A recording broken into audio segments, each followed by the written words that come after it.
What is up, guys, and welcome back to a brand new video.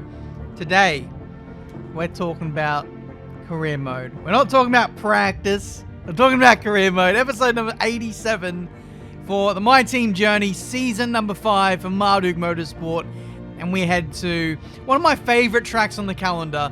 I think this is, you know, one of the fan favorites, whether it be in real life or virtually. It's just a great circuit. We're talking about Austria, and I think, coupled with our car, which is now on paper the best in the field, we should be able to look to win this race. So it's going to be potentially a showdown between myself and Lando Norris to see who is going to get the supremacy out of the two of us, pretty much maxing out all of the activities in the timeline leading up to the event. We also did a DRS upgrade, and we've also targeted a drag reduction upgrade. No, I'm actually going to do that now. No, I haven't done that yet. I'm doing it in a second. But I saved up a bit more resource points. I'm going to invest in the energy store. That's something that doesn't have any durability upgrades to it so far. But now we are upgrading the drag reduction system, or the drag. Yeah. So there we go. Most of the time, I don't remember what upgrades I put on from the previous episode or at the start of the new. I have no idea what's going on upgrade-wise, but today I was actually on it, so there you go. Anyway, best car. Where's Renault? Oh, that's right. They're in the midfield. I wonder how Daniel Ricciardo is feeling after basically rejecting us at the end of last season. Nothing you can say could make that any better. Just save it. Alright, here we go. Austrian Grand Prix practice. We topped out the session. Didn't do a qualifying run program. I didn't feel the need to. We did some of the track acclimatization stuff, race program stuff, and that was still good enough for us to top out the session, which was pretty nice. We're now going to move into qualifying now. We're going to chuck in some of our more newer engine components because Austria is, for more intents and purposes, a power track, so you're going to need that extra grunt. So we're going to dip into the second column of components, and hopefully that can give us the juice that we need to qualify at the front of the grid in this career mode episode. So let's do it.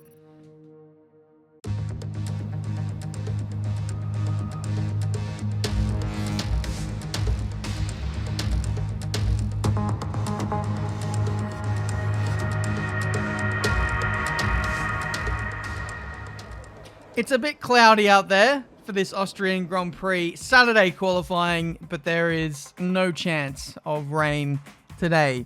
But I'm really looking forward to this session in particular. I always love qualifying here at Austria, particularly for those last two corners, how you just throw the car in and it absolutely sticks. Speaking of, going through these two corners here, I was able to get on the power so early, it literally felt like a completely different car to what I've been driving lately.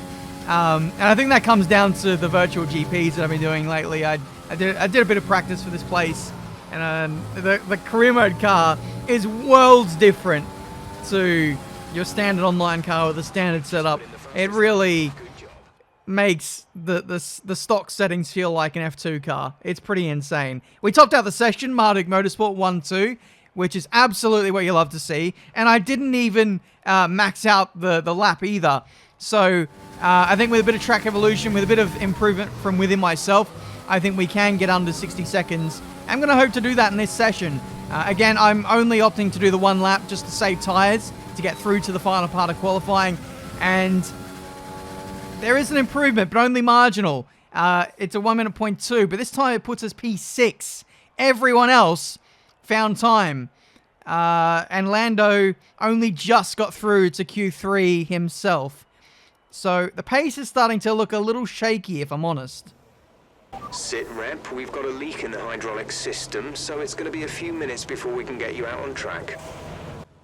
What? It's raining, and we have a fault that's going to take up over half the session. Plus, it's going to start raining even heavier in under 10 minutes' time. So we've been essentially taken out of the fight. I've skipped over the whole of qualifying 3. I tried my hardest, but the track was not as fast at the end of the session. So we were doomed as soon as the session even began. Lovely stuff. Good day today. Let's have your take on it. Why do you think you weren't as... You won't be starting at the front of... Well, here's hoping they're working hard to find some improvements.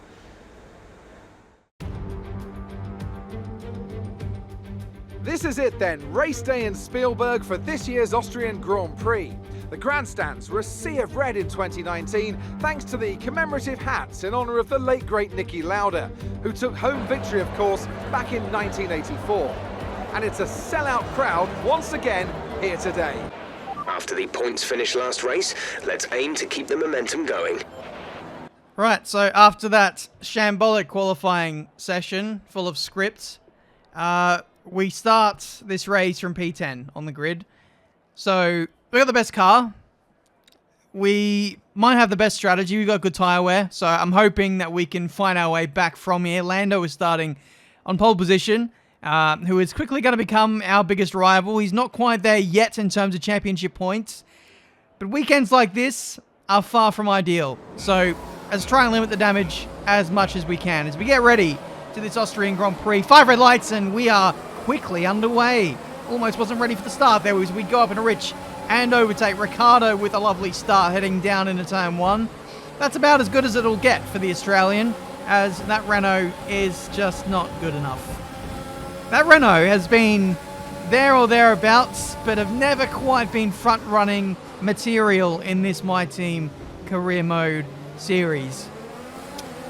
Should have came to Marduk Motorsport, mate. Anyway, we go through the first sector, the first half of the lap of the first lap of the first lap of the first lap of the first lap. Tiametmarduk.exe has stopped working. We hold P9, which is lovely to see. We're going to go for a replay off the start, see what Lando was doing off the start. Maybe I can learn some tips off him and see how to launch this thing off the line. I've still yet to do that video where I do like 100 or 1,000 starts in a row to master them on this game. That will be coming at some point. Just remind me enough times and I will get to it. But that's going to be for another day. Still, the AI, ridiculous. One day I might be able to challenge them, but that day is not today off the start. Anyway, we're putting pressure on Sebastian Vettel in the Red Bull, seeming like he's struggling to keep pace with Max Verstappen. It was always going to be a difficult task to try and keep pace with that hot shot in that car. This could well be Vettel's last season. We saw Lewis Hamilton retire last season, so this could be the final hurrah for him, especially if he gets embarrassed like that down into turn 3 as we dive up the inside and draw alongside as we go down the back straight. If we can hold on to this will be P8 for the taking. Late under brakes, and we do take Sebastian Vettel in what is effectively the 3rd best car. So that is a great move for us, and hopefully we can continue to march forward as the DRS has just got enabled on this lap as well. So this is going to open up the overtaking opportunities a whole lot more. So Vettel, I think, just got caught napping a little bit, broke a little bit earlier than what he would have normally because he had the proximity of Bottas and Ocon just up the road, and you can see how close I got to Bottas at that turn 3 hairpin. We were very lucky not to lose our front wing, but, you know, I was managing the risk, and we just about got away with that. Lap 4 out of ERS at the end of the last lap, and we're trying to keep pace with Bottas and Ocon. Bottas slingshots past Ocon, and we're going to try and do the same as we go around the outside at turn 3. Again, this corner seems to be a happy hunting ground for us. We just about make that work around the outside. Look at this. We just keep a pixel of our tyre on the white line or just inside the white line. So it was legal. We didn't get a warning for that. We didn't get an illegal overtake warning for that. And that is absolutely ideal. Look at the slide through the middle sector there as I'm trying to push really hard to catch up to Bottas, who is again on the move. He's a man on a mission today, is Valtteri Bottas. He's trying to catch up to Albon just up the road as we get up the inside of not one, but nearly 2 cars at turn 3 this time. I think the AI are a little bit slow there in terms of their entry phase, but also exit phase is particularly poor as we're putting Bottas under pressure around the outside at turn 4. It's really hard to make the move stick here as you need a whole lot more grip to make that work. We don't have that, so we have to slot in behind the P6 once again, as we're again getting a bit of a tank slapper on. These two corners here, although they felt really good in qualifying in the middle sector, up against the AI in race conditions, we don't seem to have the measure on them. We're running like 3.7 or 2.7 wings. So that's the compromise. We're pretty fast on the straights, and we're great at low speed, but high speed, the AI have it over on us. So that's just the way that we've set up our car. You can't be perfect everywhere. In order to be fast with an F1 car and your setup, you need to compromise, and those are the two corners we've compromised on. We've tried to maximize the overtaking sections of the racetrack, so it's enabling us to move through the field. And next on our list is Pierre Gasly and the AlphaTauri to go around the outside of them. It's very close there. A bit of a rub on the right hand side. Threw up the hand of frustration, and we were able to slot on through the P5. It's a shame that AlphaTauri have slipped a little bit. They were the underdog. They were the dark horse of this series, getting podiums, always in the mix. But now they've just not quite been there. They're starting to slip, as you know, Red Bull and Mercedes, and us especially, are taking the cake in this sport. Anyway, we're in the slipstream of Bottas, who doesn't have DRS on the car ahead, and we're going to go clean around the outside into turn 4.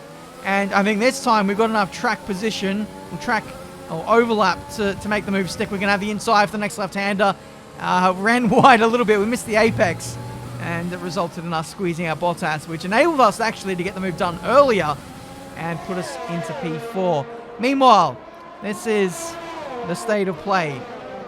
This is myself and Bottas trying to make some inroads on the top 3. So we've got Verstappen and Albon just up the road, and then Norris just absolutely dominating this race. He's got about a 4 or 5 second lead at this stage, so he's looking really good as we approach the pit stop phase of this Grand Prix. And now this is where it could all come undone for everyone, because we're going to try and do the overcut. We're going to try and run long in this race. You can see Bottas gets a wonderful run through the middle sector, and we're going to have to go defensive into the last 2 corners, so it's going to cost us a little bit of time.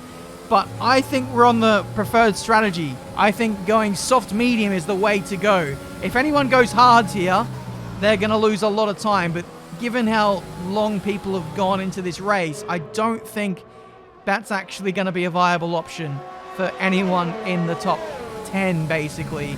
But we had Lando Norris stop on this lap, just gone by. We need confirmation of what tyre he's actually switched to, so hopefully we'll get that in a second. But we look back at Norris, and he's on the hard compound tyre. So he's done the exact opposite of what I said was going to be the best strategy today. He's opted to run long. He's run long, but he's still gone onto hard compound tyres. So he's gone through all that pain of stretching the softs only to be on the worst tyre. It makes no sense. That hard tyre is just going to have no pace. I think it's going to be pretty similar pace levels to the soft that we're already on. So there could be the potential for an overcut here. As you can see, myself and Bottas fighting pretty hard to get into the pit lane here, and I nearly sped into the pit lane. I was doing 50 miles an hour and the speed limit was 50 miles an hour. That's cutting it close. Anyway, into the pit lane we go, onto medium compound tyres. Bottas does the same as well. Norris, of course, with the massive lead, is going to have the ascendancy for now, but we've got the faster tyre on. We're going to be like a second a lap faster for pretty much the rest of the race. We've all got tyre wear upgrades. Like, I don't really see a point in this race where the medium is going to drop off at the end and then be worse than the hard compound tyre. I think there's only benefit in staying on the medium, so I think Norris could well have thrown away this race. He does have a massive lead, so we'll have to wait and see. As we can see, Albon and Verstappen, former teammates, coming out of the pit lane right there, and they remain line as stern, but a little bit closer to Lando Norris now. And this is the phase of the Grand Prix where the other side of Marduk Motorsports Garage, it's going to start sweating, especially the driver of number 4. As every lap passes, we get bigger and bigger in the mirrors. We get closer and closer, and that advantage is not really going to dissipate. The medium compound tyre is a great race tyre here in Austria. Hell, it was even a viable strategy in the virtual GPs in online mode, where there's no tyre where upgrades. It's the stock game. So if we can pull off this strategy in online, of course we can pull it off in career mode with tire wear upgrades. I don't know what Lando was thinking. Either way, he's got to live with his decision now. He might have a bit of pace at the back end of the race, but I think by then it'll be... I think he might have lost touch with all of us by then. Here comes Verstappen up the inside of Norris. This is the pass for the lead of the Austrian Grand Prix. So Norris has thrown away a 5-second lead here in this race, and he's probably not even going to finish on the podium at this rate. As we get up onto the back of Albon, we're going to put pressure on him down into turn 4. He's left the door open. We could Lewis Hamilton squeeze him out here, but it's not a better of it. We're going to give him at least a little bit of racetrack to play on, and we take 3rd place. Miraculously, yeah, we're in 3rd place after starting in P10. I thought we were down and out in this Grand Prix, but we made some really early progress, and the strategy blunder of my teammate has actually dragged these guys back into my fight. So, yeah, I think we've made all the right strategy decisions so far, as we now get P2 in this Austrian Grand Prix, clean around the outside of Lando, who just doesn't have as much grip as what we do. Here's the replay. Basically nothing he could have done there. He went defensive, did all he could, but we just took the outside line, and we made it stick. So, yeah, I think we're driving a really good race. I'm driving at a really high level, if you ignore the penalty which I've just accrued. Oh, of course I'm going to big myself up and say that I was driving really well and then get a penalty. So, yeah, I've been driving at a really high level in this race. I've been pushing really hard. The AI, particularly Verstappen and Albon, have been driving really quickly, and they've really been pushing me to push harder in this race. And that's how I've got myself in a position where I've got a penalty in a career mode race.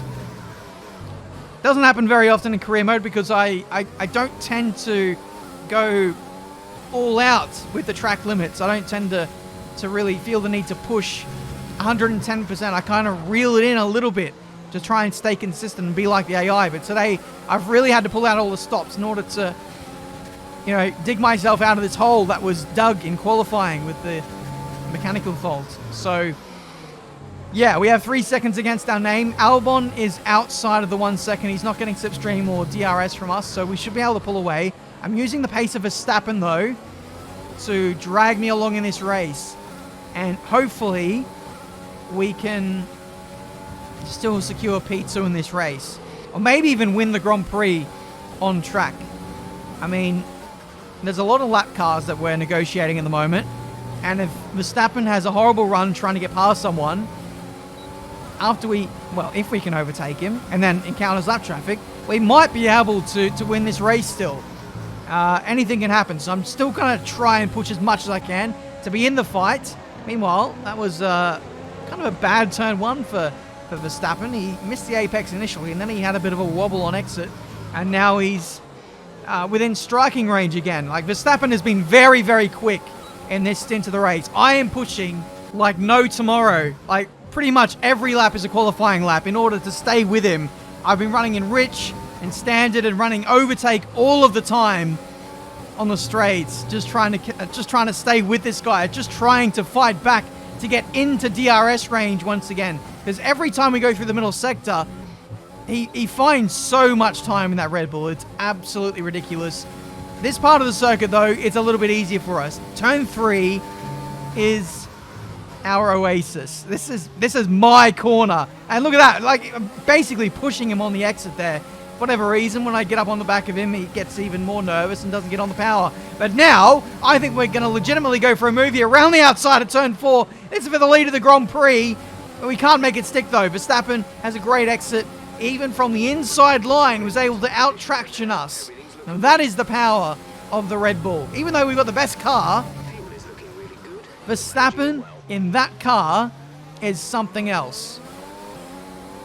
And we're literally having to pull out all the stops here in order to stay with him in this race. He's only got 1 lap fresh of tyres. We go around the outside. That was a lot more ballsy. That was a bit too much. Asking way too much of the car and the tyres around the outside on that line. So next time by, if we can get close again, we're just going to have to maybe turn in a little bit earlier, brake a little bit earlier, and hopefully get on the power earlier in order to counteract Verstappen and that chassis, which is so well balanced. And that's actually a weakness of ours, but let's not talk about that now. We're talking about the battle on track as we're in the slipstream of Verstappen again. This time we go to the inside and we dictate the corner, we dictate this race, and we lead the Austrian Grand Prix with 5 to go. But I can't, well, okay, all right, I can't get too excited because we still have a 3-second time penalty against our name. We still need to break away if we can. Hope that Verstappen gets caught up behind some lap cars, maybe encounters a problem or something like that. But we're running out of laps. Verstappen is not falling out of our DRS, out of our slipstream. We're getting called in for a pit stop. Apparently, oh yeah, I remember I said that because the game won't let me do a 1 stop on the 2 softer compounds. Make of that what you will. But we have easily pulled this off. Strategy-wise, it's just such a shame that I got the penalty, but the AI today have really pushed me all day long, and I'm pushing even to the very end with the tyres, losing the back end out of turn 3 for the first time. We are starting to show some signs of weakness, and it's coming at a pretty poor time as now Verstappen is starting to turn the wick up. I think he's turned the engine mode up and he's ready to have a little blast for these final few laps.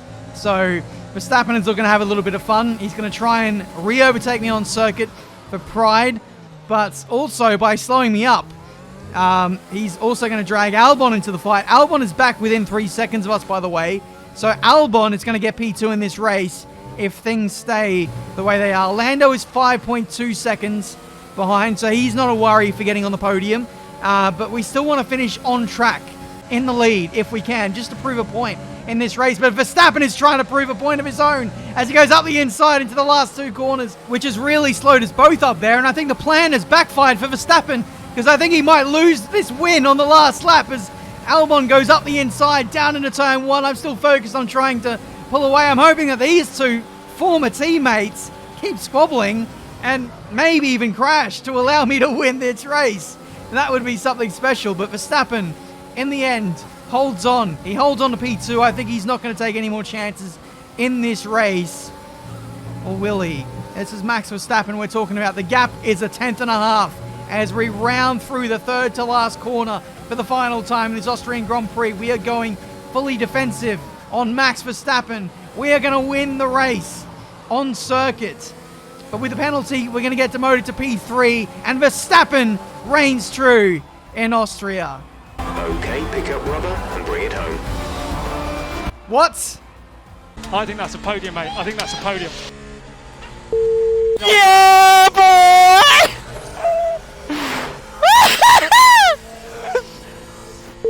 Yes! Well, I don't know. I don't want to celebrate too much here, but... Exactly. Let's wait for it to be confirmed. But yes, mate, what a drive. What a race. GG, boys. Unfreaking believable. We have been scenario 7'd by the man himself at Austria as well for 3rd place. It doesn't get any more booky than that. That is absolutely ridiculous. We're going to go back and we're going to review the last lap as well and see how he did it. But the gap, you saw it. It was like it was over 5 seconds just before we headed on to the last lap. And I said to myself, I ruled out Lando from getting a podium. He was not even on my radar. And I didn't even know when I was driving myself. I wasn't even looking at Lando because the gap was so high. But here you can see as we fast forwarded in replay, the gap just keeps on coming down. And you've got to put that down to, in a way, scenario 7. Like the AI, we all know it. The AI put it up in the overtake and hot lap on the last lap. And Lando did that with his hard compound tires. He phased in really well and got the gap down to 2.8, 2.9 seconds at the end, which was enough to get on the podium, and it's dislodged us from winning the race on circuit to 4th. That is such a come down after all the hard work that we put in this race. That is absolutely unbelievable. I don't know what to say. I honestly don't know what to say. That one corner cutting penalty has decided the race. And that's how close it is in Season 5 of Career Mode. Even with the best car by some margin, Red Bull and Mercedes are still really taking the fight to us, which is quite exciting.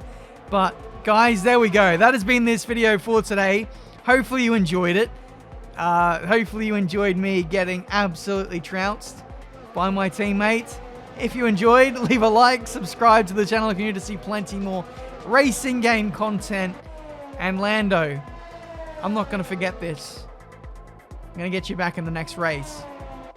If I don't get you back then, I'll get you back in the one after that. Or maybe I'll just get you back when you least expect it. How about that? Anyway, I'm raging, so I'm going to head off. Thank you guys so much for watching once again. Not sure the next race is. I never bloody do in this series. That's how organized I am.